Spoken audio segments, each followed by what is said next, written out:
Hi, I'm Elaine Betts, and welcome to another episode of Shining from the Inside Out, where we are learning to just let Jesus live big inside of us and flow out from us. Today, we're going to be talking about a paradigm shift, and it's absolutely necessary for us if we want to do the things that God has called us to make a paradigm shift, not only in our churches, but in our lives. And really, what we do at church is no different than what we should be doing in our everyday lives. But first, before we get to it, I want to give you a definition, and then I have an awesome testimony for you. So just what is a paradigm shift? It is the fundamental change in approaching something or changing in our underlying assumptions. So keep that in the back of your mind. We'll review it after this testimony. But on Sunday afternoons, there is a church in my hometown that actually feeds the homeless. And so they pick up the homeless and take them to their church, and they have the service, and then they have a wonderful fellowship meal with everybody participating afterwards. And I sometimes help them in transporting the homeless to their church. And so I picked up 4 people this past week at the library. There was a woman who walked with a cane, and in the back seat of my car were 3 young men. And one of the young men actually had his cat with him on a leash, and he was wondering whether the cat whether he was going to be allowed in with his cat. And I assured him that indeed Axel was the cat's name, would be quite welcome in that church, and indeed Axel was, and they even fed Axel. There was a young man sitting directly behind me who, now you have to realize that a lot of these homeless were going to church, some of them because they really wanted to go to church, and some of them because they wanted to eat. They wanted a meal because they were hungry. Unless you judge, that they're going to church just so they can get a meal. Think we have all fallen into the trap sometimes of going to church for the wrong reasons. Some people go to church just to see how other people are dressed, and then they can criticize on the way home. Some people want to go and they just really like the music. We have various reasons of why we want to go to church, but our real motivation, our true motivation, the one that delights the heart of God, is because we want to fellowship with other believers, and we want to worship God Most High with our brothers and our sisters. But so the guy that was sitting behind me was going to church for a hot meal, and he made the statement. Apparently he'd never been in church before, but he goes, "I can't believe I'm actually going to church." And I said, "Well, why is that?" And he said, "Elaine, I'm a pagan." I kind of laughed, and I said, "Well, you know what? There are some people sitting in churches that are actually pagans too, and some of them know it, and some of them don't realize it. You're going to be fine." And he said, "No, Elaine, you don't understand. I am a wicked." And I said, "That doesn't change my opinion of you. You're still very precious, and you will be more than welcome at this church." And indeed he was. Now get this. Because he had never before been in a church, he did not know what the church protocols were or the church traditions were. He knew nothing about that. But he knew that he liked music. So when he saw the worship team on the platform, he liked to sing. He had told me that he was very interested in learning how to play the guitar. But he went to the pastor, and he said, the pastor was on the worship team, "Can I sing with you guys?" The pastor said, "Sure, get up here." So he went up there, and they sang. And one of the songs was, "Holy Spirit, you are welcome here." And the worship was just really amazing. Anyway, the long and the short of it is that this young man became radically saved. This week, he is so excited about what Jesus has done in his life. He's telling others about Jesus, and he can't wait to return. And this time he's returning for Jesus. and to be with his brothers and sisters in the Lord. And the meal, I believe, is absolutely secondary. Isn't that wonderful? Now, think about your own local church. Would somebody with a cat on a leash be welcome in your services? Would a Wiccan be welcome in your services? Would someone who was homeless and hadn't had a chance to, or no opportunity whatsoever to bathe, and they came in and they sat beside you and they smelled, would you get up and move somewhere else? Would you sit there staring straight ahead with your arms folded? Would you welcome that person into your fellowship and maybe even invite them to go out with you for lunch? Just some things to think about. And I don't want you right now to start saying, well, I know a few churches that wouldn't be accepting of the homeless, or wouldn't be accepting of people who were different. I mean, it may not be just be homelessness. They may be somebody from a different culture, somebody from a different race. Would they find a warm welcome where you worship? But I don't want you, as I said, to be elbowing somebody that's sitting beside you saying, oh yeah, that describes so-and-so.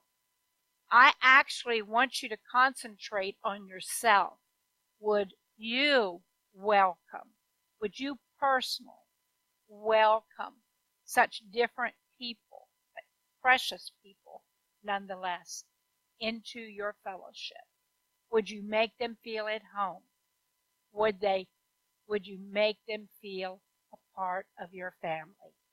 And lest we criticize churches for what they're doing or not doing, Francis Chan, I'm reading his book, Letters to the Church. It happens to be an excellent book.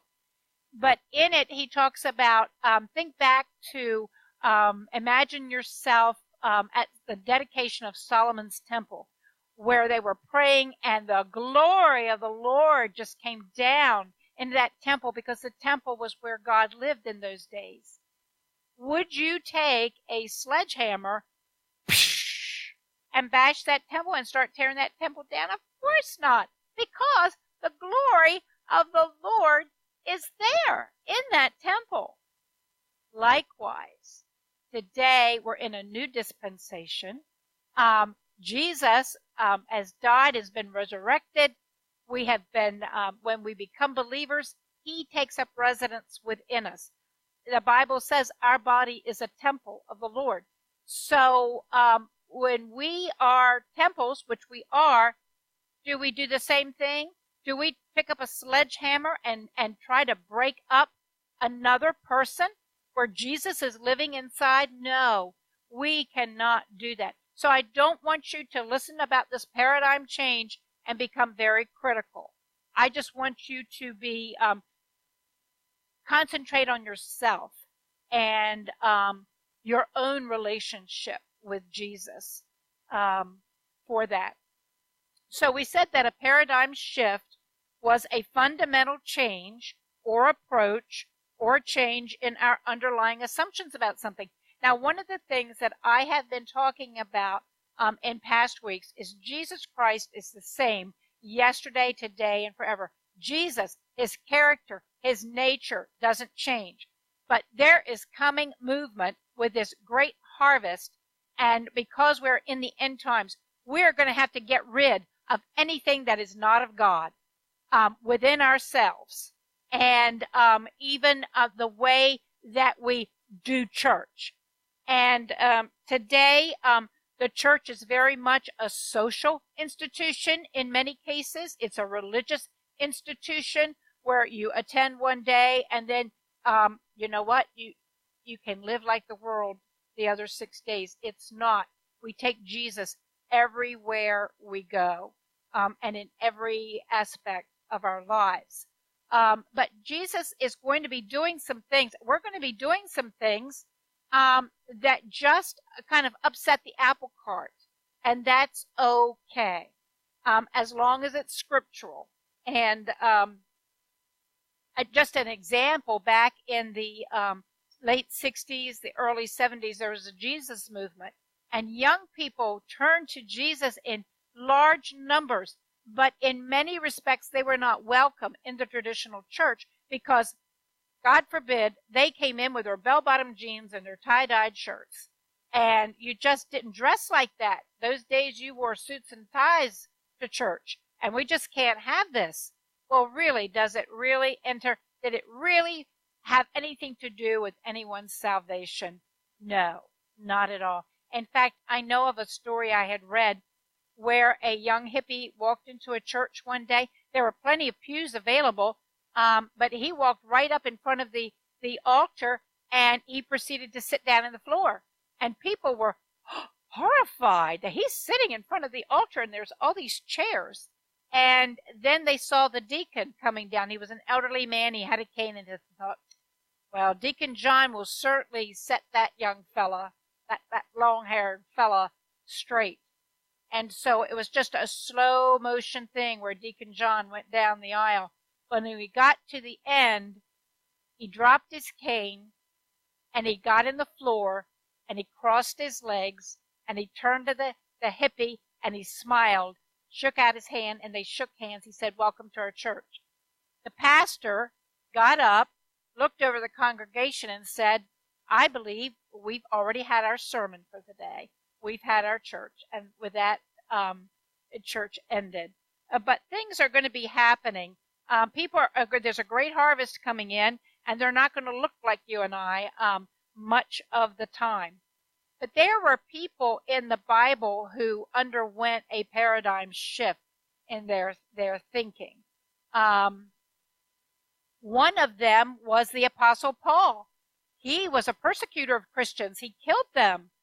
He witnessed Stephen, the first martyr, being murdered, and I'm sure he had a big old grin on his face. Yes, yes, yes, get this heathen off the face of the earth. And, of course, he had a Damascus Road experience. And look at what happened after that.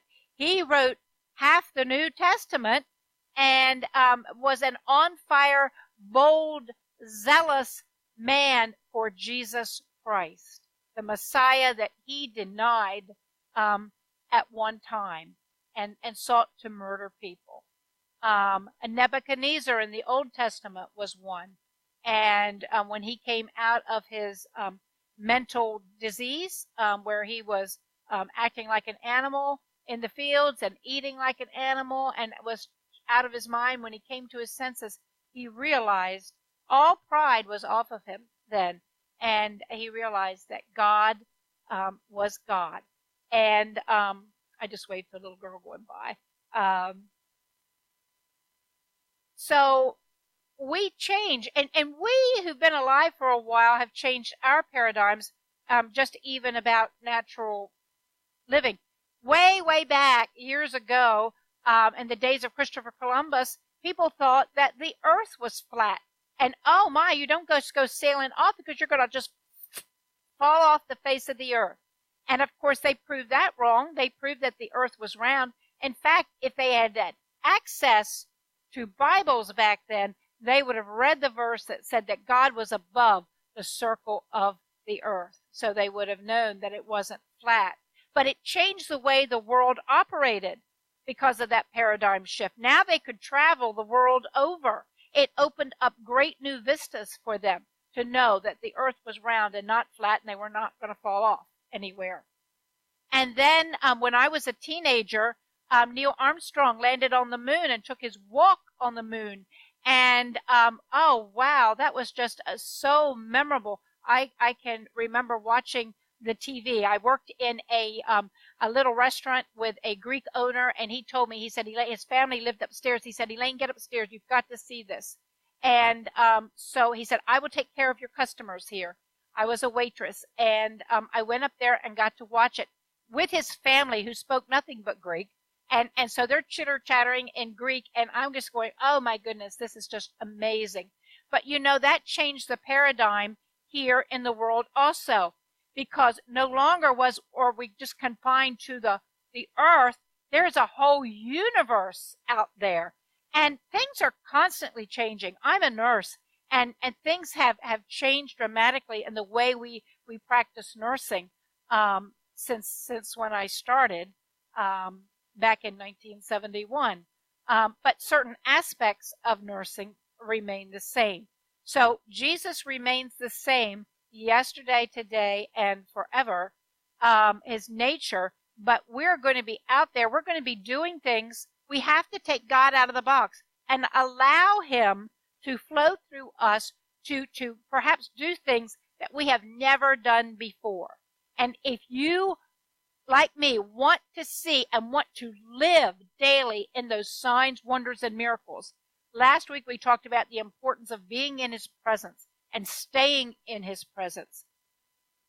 We also have to say, I'm taking you out of the box today, God. You can do anything you want to through me. And yes, people are going to look, religious people, and they're just going to roll their eyeballs around and they're going to say, this is not of God.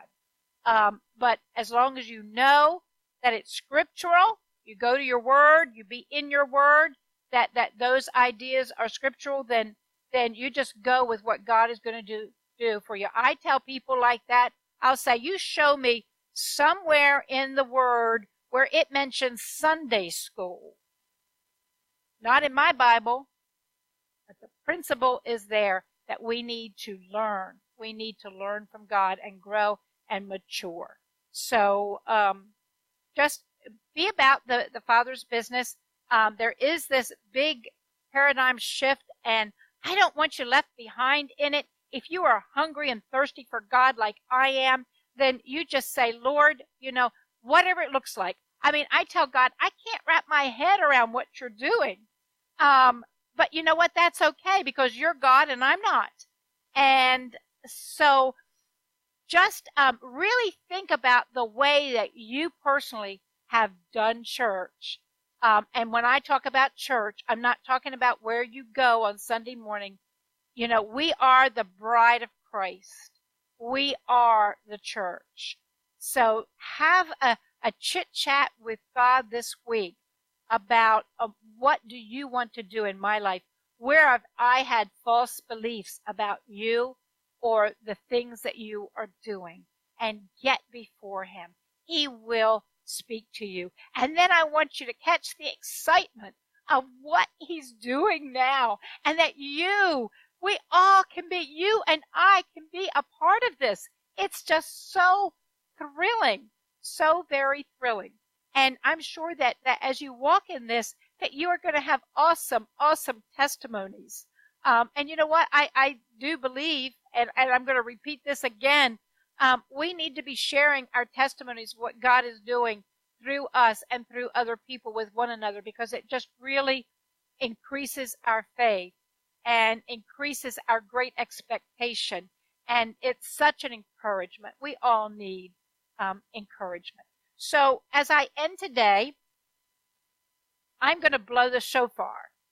And when I blow this, if you are ready to shift with God, then just hold up your hands, tell him, Lord, I don't know what it looks like. I have no idea what's going to happen, but I want to shift with you. I want to love you with all of my heart, mind, and soul, and I want to be used greatly to do those greater things that you have called us to do. The God promises that as we look to him, we're just going to do extraordinary things. Expect it each and every day. So just receive this shifting, this paradigm shift in your life. And next week, we will be talking about offenses, because that's another thing that we just have to get rid of before we can go on with God. And we're going to be talking about how to deal with offenses. Not if they come, because they're going to come, but when they come. So receive the shifting now that God wants to do in each one of us.